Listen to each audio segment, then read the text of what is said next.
Hey everyone, welcome back. This is our volleyball coverage here on SVC Sports Talk Plus. This is segment number 2. We're going to talk about depth across some of these rosters and some of these roster moves that are making for some incredible depth of hitters across the front row that can defend it, but also attack it and really score for you.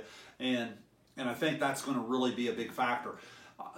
When you talk about rotations 1, 2, 3, everybody kind of has their go-to. Everyone has someone that can kind of carry them in spurts, especially on nights where the matchup is favorable. I have always felt like it's those 4th, 5th, and 6th rotations that kind of separate your champions from some of the teams in the middle of the pack on down to the bottom half. And I think the reason that's so important is, volleyball's a sport where you can't run that quick hitter for your best player every time. You can't turn and give it to that best running back 35 times on a Friday night. Volleyball rotates it evenly, and like I said, half the time, that particular go-to player in the front row isn't there, and you're going to have somebody else, when a set is on the line, or in some cases the match itself is on the line. Obviously, when we talk front row play in this league right now, it starts with Kristen Phillips. Phillips is a take the match over type of hitter, all the way up and down the net. She can hammer it. She's a good bad ball hitter where she can make the adjustment and make the play. Obviously defends the net really well. And I think what makes Westphal so dynamic is when you have kids like Marissa Mullins, like Claire Latham, you have other options as Phillips goes to the back row. I really thought that played a big factor last year, the depth of hitters that they have. A dynamic duo coming back in our league for sure is Megan Still and Allison Basie.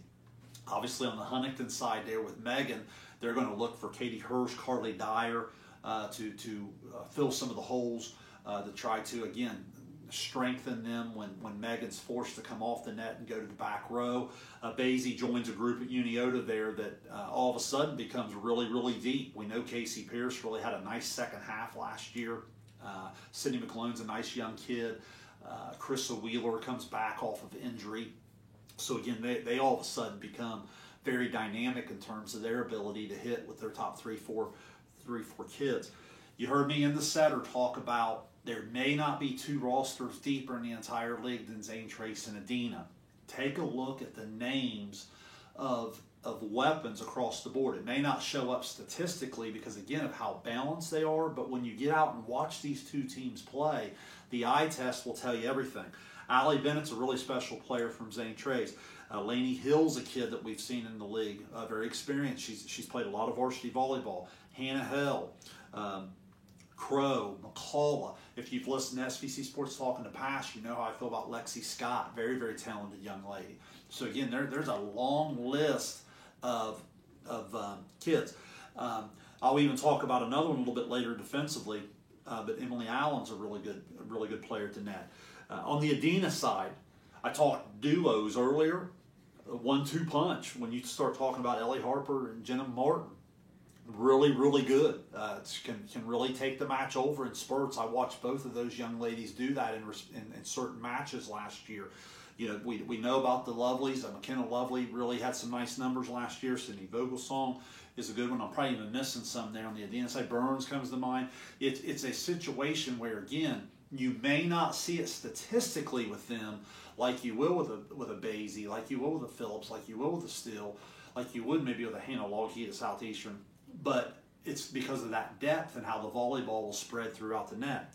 Speaking of Hannah Longheat, Southeastern's probably one of our tallest, longest, most versatile defensive teams at the net. What I'm anxious to see is, can Ava Christopher overcome this injury? Reports early are that she should be able to make it back here. How quick can she get back? Somewhere close to 100%, I don't know, but she's a factor. Alexis Bells, Audrey Scott, you're talking about kids with a lot of length, so they're going to be able to get up and put some nice blocks up.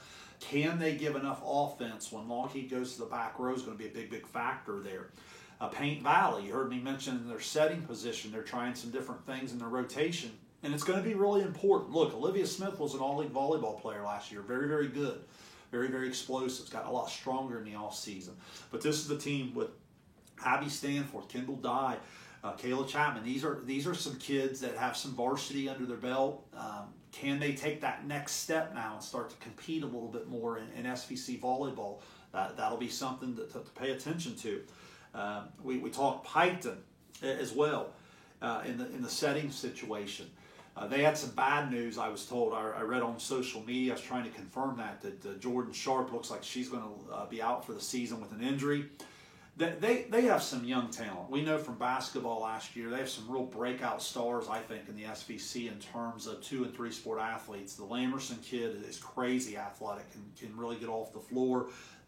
Kennedy Jenkins, Chloe Little, Bailey Volgamore, someone, if you listen to SVC Sports Talk in the past, you know what I think of her as an athlete. So again, they have some kids, they have some athletes that can compete. So when I break this all the way down, I think defensively starts to become a big factor. You heard me mention Martin. You heard me mention McGlone and Mullins and some of those kids. They're really good. Emily Allen and Zane Trace. I believe Cree-Stawley, I don't have that in front of me, I believe Cree-Stawley ended up leading the league in blocks, but Emily was right there behind her, and she's a young lady that just works so hard at the net. Obviously, she's long and she's athletic, but she works extremely hard. We know in basketball, her effort on the glass and so forth, you see a lot of those same characteristics defending the net. I think that's a factor. Addie Furness of Paint Valley, I think, is going to be important, because I think if you do not have a couple kids that can defend the net as well, you just have no chance against some of these elite hitters that the SVC is going to throw at you. So that's kind of where I'm at as I start to put my top 4 together for later this month when SVC Sports Talk returns for season 10. I think depth's going to end up being a pretty big factor. So make sure tomorrow you check out our segment number 3 of our volleyball coverage. We'll talk about it starting with a pass, and we'll take a look at some of those back row players.